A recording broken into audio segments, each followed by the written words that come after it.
오늘 우리 함께 나누실 말씀은 고린도전서 16장 1절부터 12절까지의 말씀입니다. 고린도전서 16장 1절에서 12절까지의 말씀. 우리 다 같이 함께 1절부터 합독하시겠습니다. 성도를 위하는 연보에 관하여는 내가 갈라디아 교회들에게 명한 것 같이 너희도 그렇게 하라. 매주 첫날에 너희 각 사람이 수입에 따라 모아두어서 내가 갈 때에 연보를 하지 않게 하라. 내가 이를 때에 너희가 인정한 사람에게 편지를 주어 너희의 은혜를 예루살렘으로 가지고 가게 하리니 만일 나도 가는 것이 합당하면 그들이 나와 함께 가리라. 내가 마게도냐를 지날 터이니 마게도냐를 지난 후에 너희에게 가서 혹 너희와 함께 머물며 겨울을 지낼 듯도 하니 이는 너희가 나를 내가 갈 곳으로 보내어 주게 하려 함이라. 이제는 지나가는 길에 너희 보기를 원하지 아니하노니 이는 만일 주께서 허락하시면 얼마 동안 너희와 함께 머물기를 바람이라. 내가 오순절까지 에베소에 머물려 함은 내게 광대하고 유효한 문이 열렸으나 대적하는 자가 많음이라. 디모데가 이르거든 너희는 조심하여 그로 두려움이 없이 너희 가운데 있게 하라. 이는 그도 나와 같이 주의 일을 힘쓰는 자임이라. 그러므로 누구든지 그를 멸시하지 말고 평안히 보내어 내게로 오게 하라. 나는 그가 형제들과 함께 오기를 기다리노라. 형제 아볼로에 대하여는 그에게 형제들과 함께 너희에게 가라고 내가 많이 권하였으되 지금은 갈 뜻이 전혀 없으나 기회가 있으면 가리라. 아멘. 할렐루야. 오늘은 이제 고린도전서 마지막 장에 이제 16장에 이르렀습니다. 저희가 이제 내일부터 새벽 예배를 이제 드리지 못하기 때문에 아마 오늘이 이제 고린도전서 마지막 시간이 될 것 같습니다. 고린도전서 16장에 이르기까지 사실은 고린도 교회에 많은 문제들이 있었던 것을 우리가 알게 되었고, 그런데 그 문제들을 해결하는 방식이 과연 무엇인가? 그것에 대해서 우리가 이제 함께 살펴보았습니다. 사실은 교회의 문제이기도 하지만 이것은 단순하게 교회의 문제라기보다는 한 사람 한 사람 개인의 신앙의 문제이기도 하고, 그리고 또 그런 모든 문제들을 해결하는 데 있어서 가장 중요한 원리가 뭐냐, 결국에는 기준을 어떻게 삼느냐, 그것에 대한 문제라는 것을 알게 되었습니다. 어제도 우리가 함께 나눈 것처럼 사도 바울은 마지막 고린도 교회의 문제를 푸는 데 있어서 가장 중요한 열쇠가 예수 그리스도의 십자가와 부활이다라는 사실을 이야기를 합니다. 여러분 한번 생각해 보세요. 남자와 여자가 성도들이 서로가 다퉈요. 그리고 또 은사에 관해서 막 다퉈요. 그리고 또 어떤 게 맞냐 틀리냐 막 이런 걸로 다퉈요.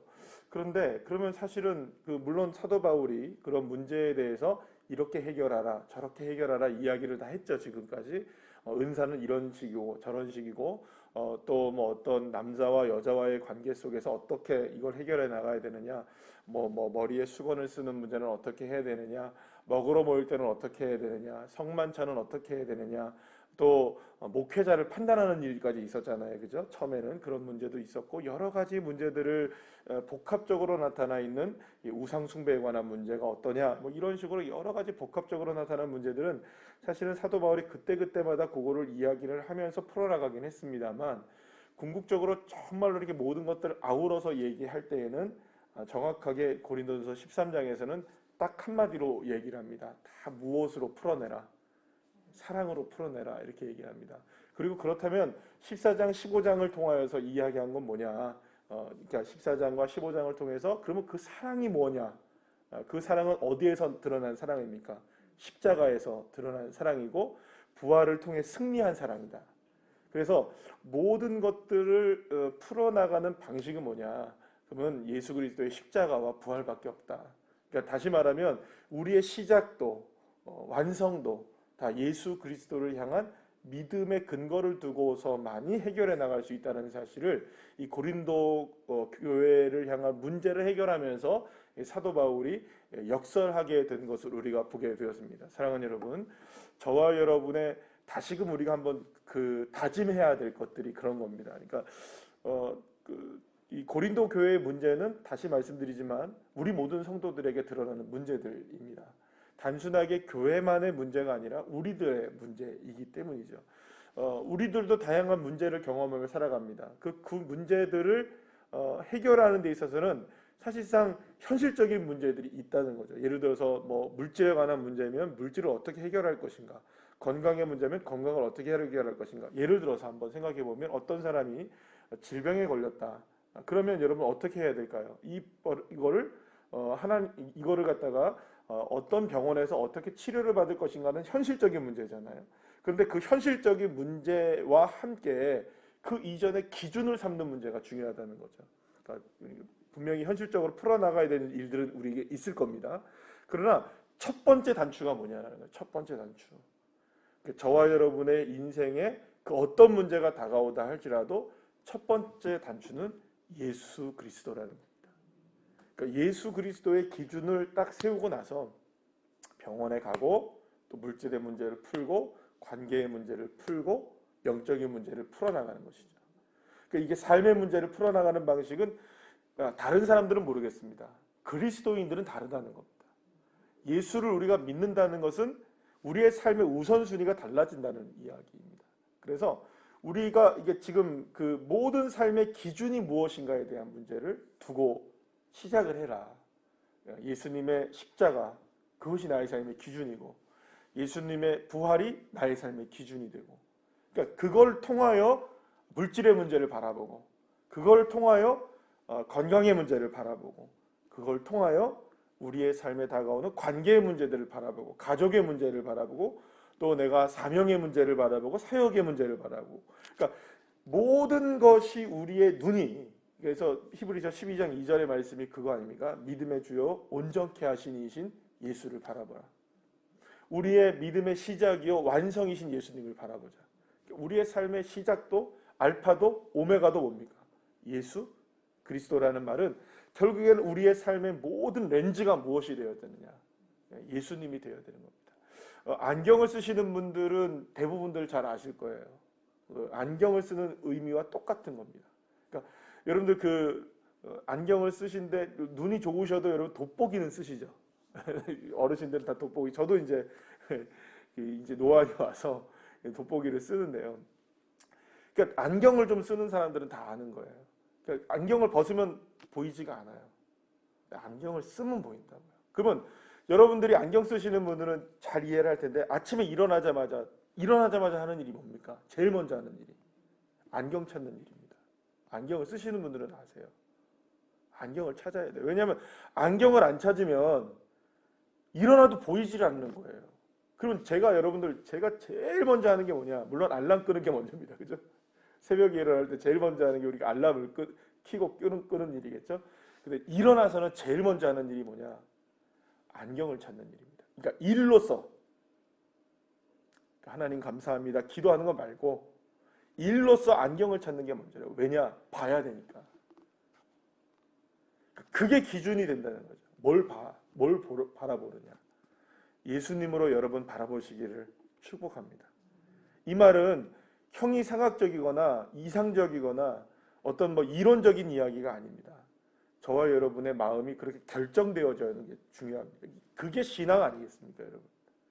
우리 내가 살아도 주를 위해 살고 죽어도 주를 위해 죽나니 그러면 내가 사나 죽으나 내가 주의 것이다. 사도 바울이 고백했던 그 삶의 기준 말입니다. 기준. 결국에는 신앙의 싸움이란 무엇이냐? 한번 따라할까요? 기준 싸움. 기준 싸움이에요. 그러니까 신앙이라는 게 뭐냐? 이게 기준 싸움이에요. 어떤 기준을 두고 살아가느냐? 그 기준을 정말 목숨처럼 내가 지키느냐? 그 기준이 오락가락하느냐? 이게 신앙의 싸움인 거죠.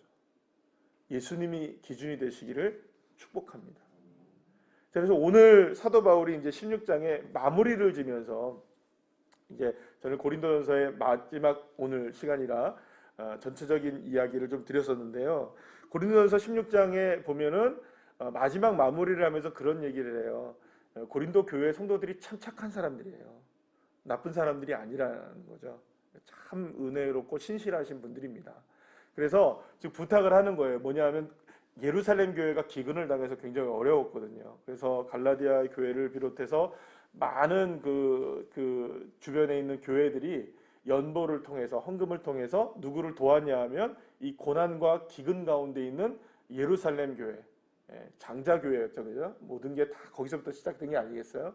그래서 예루살렘 교회를 돕기 위해서 서로 십시일반 헌금을 하게 되었던 거예요. 그래서 자원하는 심량으로 헌금을 하게 했던 것이죠. 그래서 그 가장 중요한 헌금의 기준은 뭐냐? 여러분, 누가 하라고 해서 하는 거는 물론 그럴 수는 있겠죠. 마음속에서 그런 마음들이 올 수도 있고 누군가가 이야기를 통해서 나도 그런 마음에 감동이 올 수도 있을 겁니다. 그러나 중요한 것은 자원하는 것이죠. 그래서 지금 이 그 사도 바울이 고린도 교회를 향해서 예루살렘 교회 형제들의 어려운 형편을 좀 같이 함께 생각해 줘라. 그래서 사실은 교회라는 것은 모두가 다 공동체입니다. 그러니까 우리 교회만 우리 교회가 아니고요. 실상은 모든 교회가 다 우리 형제들입니다.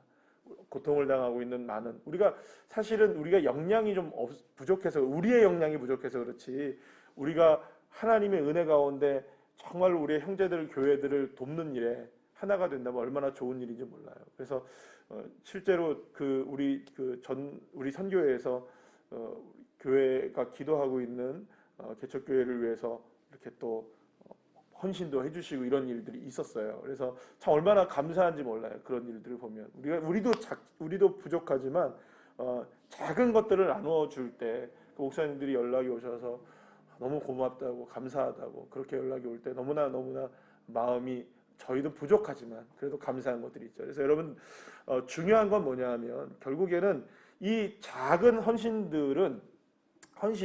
어떤 헌신이 중요하냐? 물질의 헌신이든 특별히 뭐 여기서 오늘 보면 연보에 관한 헌금에 관한 일이니까 특별히 헌금이라는 것은 하나님 앞에 자원하고 감사하는 마음으로 할 때 거기에 하나님의 30배, 60배, 100배의 축복을 하나님이 허락해 주시는 줄 믿습니다. 그래서요 옛날에 불렀던 우리 찬양 가운데 하나가 뭐냐면 사랑은 나눠주는 것 더 가지지 않는 것 이렇게 그렇게 이상하다 동전한 입 움켜잡으면 없어지고 쓰고 빌려주면 풍성해져 땅 위에 가득하네 오 사랑은 뭐 이런 노래 아시죠? 모르시나요? 새벽부터 제가 하려고 하니까 사랑은 나눠주는 것이라. 그러니까 무슨 말이냐? 결국에는 내가 가진 것들을 하나님 앞에 얼마나 자원하는 마음으로 하느냐에 대한 문제입니다. 여러분, 저와 여러분도 이런 자원하는 마음이 있기를 간절히 축복합니다.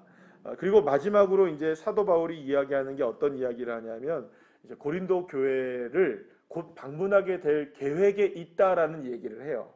오늘 본문에서 보면 그런 얘기를 하죠. 내가 이제 잠시 동안 머무는 것이 아니라 그냥 너희 스쳐 지나가듯이 그냥 잠깐 들리는 것이 아니라 가능하면 고린도 교회에 오랫동안 머물면서 함께 신앙생활을 하고 너희들을 이제 그 고린도 교회 성도들을 향해 목회의 활동을 하고 싶은 마음이 누구의 마음이었던 겁니까? 그 사도 바울의 마음이었던 거예요. 그래서 마게도니아를 들리고 에베소를 들리고 이런 식으로 해가지고 결국에는 내가 고린도에 도착해서 너희들과 함께 오랜 시간 동안 보내면서 지금까지 얘기했지만 여러 가지의 문제들을 다시금 점검하고 그리고 또 신앙생활을 잘 할 수 있도록 내가 도와주겠다. 이런 이야기를 오늘 이제 본문의 이제 마지막에 편지의 부분에서 그런 얘기를 해요. 자, 그런데 여러분, 그래서 결국에는 이제 이런 얘기를 하지만 실제로 고린도 교회를 방문하는 일이 이루어질까요? 안 이루어질까요? 실제로 안 이루어져요. 그래서 잠깐 여기서 말씀한 대로 마게도니아 들리고 에베소를 들리고 가겠다라고 얘기를 하잖아요. 그런데 고린도후서 1장을 읽어보시면 이제 사도 바울이 고린도 교회에 가지 못했던 이유를 이야기를 해요. 사실은 고린도 교회 편지를 이렇게 딱 보내놓고 내가 너희들한테 갈 수 있다 할 수 있으면 주님이 허락하시면 내가 반드시 가서 이렇게 하겠다라는 건 누구의 계획입니까? 그러니까 사도 바울의 계획이에요. 사도 바울은 그런 계획을 가지고 있었단 말이에요. 그런데 결국에는 그 일이 이루어지지 못해요. 그러면 여러분, 이 누구만 엄한 사람이 된 겁니까? 사실은 사도 바울만 이 부도수표를 남발한 거잖아요. 나는 분명히 간다고 얘기했는데 실제로는 가지 못했다는 거예요. 그래서 사실은 어떻게 보면은 고린도 교회 성도들은 이 글을 읽었을 때 이제 사도 바울이 우리에게 오겠구나 얼마나 기대를 했겠어요. 그런데 오지 않는 걸 보면서 실망하는 사람들이 있었겠죠. 그런데 알고 보니까 속사정은 여러 가지로 어려운 사정이 있었던 거예요. 고린도후서 1장의 말씀을 오늘 꼭 집에 가서 읽어보시면 되겠는데요. 어떤 얘기를 하냐면 아시아에서 죽을 뻔한 일들이 너무나 많았던 거예요. 그 고린도 교회를 오기 위하여서 하나님이 오려고 했는데 뭐 마게도냐든 에베소든 여러 군데 이렇게 지나오면서 너무나 어려운 일이 나고 어떤 일까지 벌어지느냐 사형 선고까지 받게 되는. 그러니까 이런 일들을 겪으면서 결국에는 어디를 도착하지 못하는 겁니까? 고린도 교회를 오지를 못했던 거예요. 여러분 그러면 우리가 여기서 한 가지를 생각하는 거예요. 사람이 계획하면 그것이 다 이루어져야 하는가요? 여러분 사도 바울도 계획이 이루어지지 않아요. 여러분 사도 바울이 어떤 사람입니까? 이 신약 성경에 보면은 사도 바울이 27권 가운데 13권을 썼어요. 어떤 분은 히브리서까지 포함하는 분도 있어요. 그러면 여러분 생각해 보면 그토록 열심히 선교를 하고 아시아 선교의 문을 열고 유럽의 선교의 문을 열었던, 그렇잖아요? 엄청난 사역을 감당했던 사람 아니에요. 그런데 사도 바울이 성경에 기록했다고 이렇게. 여러분 이거 그냥 어떻게 보면 그냥 쓴 글이라면 몰라요. 지금 우리 66권 성경 안에 들어와 있는 건데 이루어지지 않았잖아요. 여러분 어떻게 생각하십니까? 어떻게 이루어지지 않은 일이 성경에 기록됐지? 우리가 볼 때는 이루어지지 않은 일이에요. 왜요? 고린도 교회에 간다고 했는데 갔습니까? 못 갔습니까? 못 갔잖아요. 사랑하는 여러분, 우리의 계획도 우리가 생각하는 일들도 때로는 이루어지지 않을 때 있습니다. 사도 바울도 이루어지지 않았어요. 그러면 이루어지지 않았기 때문에 실패한 것이냐? 이루어지지 않았기 때문에 하나님은 역사하지 않은 것이냐? 사도 바울이 그래서 미리 고백한 것입니다. 주님께서 허락하시면, 주님께서 그렇게 원하시면, 주님이 합당하게 하신다면. 사랑하는 여러분, 그래서 저와 여러분의 모든 계획과 모든 그 생각들을 완성하시는 분은 우리가 아니라 하나님이십니다. 그래서 그래서 보세요. 시작이 사도 바울은 무엇이 되어야 된다고 계속 얘기했습니까? 예수님이 시작이 되어야 된다. 얘기했잖아요. 우리의 모든 출발점이 사랑이어야 돼. 그 사랑이 바로 그리스도의 십자가요 부활의 은혜다라는 것을 계속 얘기했잖아요. 그런데 그 모든 계획 속에서 있다 할지라도 그것을 마무리 짓고 진짜 이루시는 분은 누구시라는 겁니까? 그 걸음을 정하시는 분도, 그 걸음을 인도하시는 분도, 그 걸음을 완성시키는 분도 내 계획이 아니고 내 뜻이 아니고 오직 하나님만이 이루실 수 있다는 것이죠. 그러면 결국에는 여러분 보세요. 사도 바울이 실패했느냐? 고린도 교회에 이 가려고 하는 계획이 실패했기 때문에 사도 바울은 실패한 것이냐? 그게 아니라는 거예요.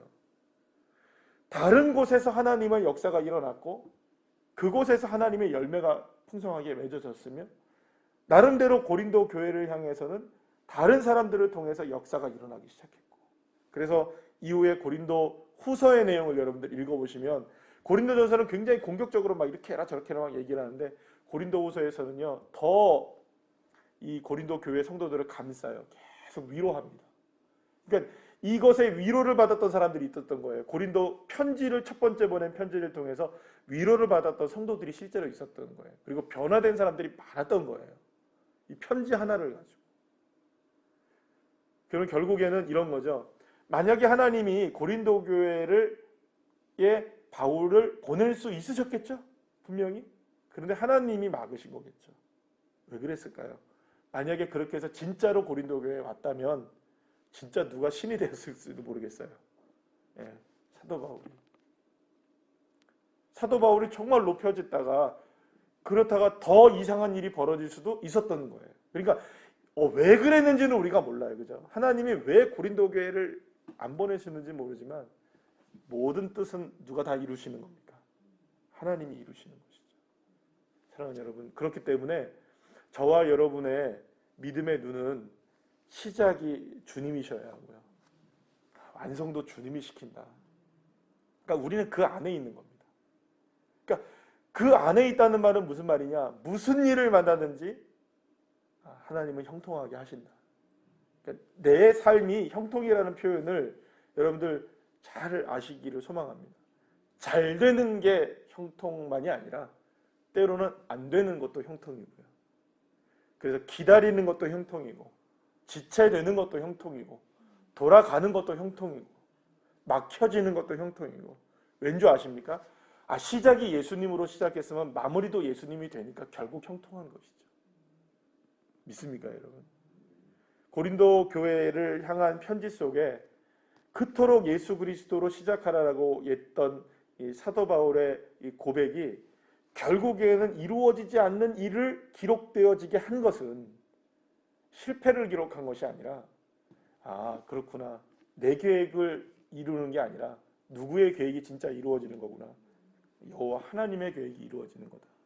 이 사실을 기록되게 하셨던 거라고 저는 믿습니다. 이제 9월이 끝나고 이제 10월이 됩니다. 또 이제 추석 명절을 보내게 되죠. 사랑하는 여러분, 여러분들의 삶 속에 주님이 이끌어 가시는 믿으시기를 소망합니다. 모든 것이 시작이, 완성이 적어도 나는 예수님이 되어야 되겠다. 그래서 그렇게 믿음으로 고백하며 살아 승리하는 주의 자들 한 사람 한 사람 되시기를 간절히 축원합니다. 기도하시겠습니다.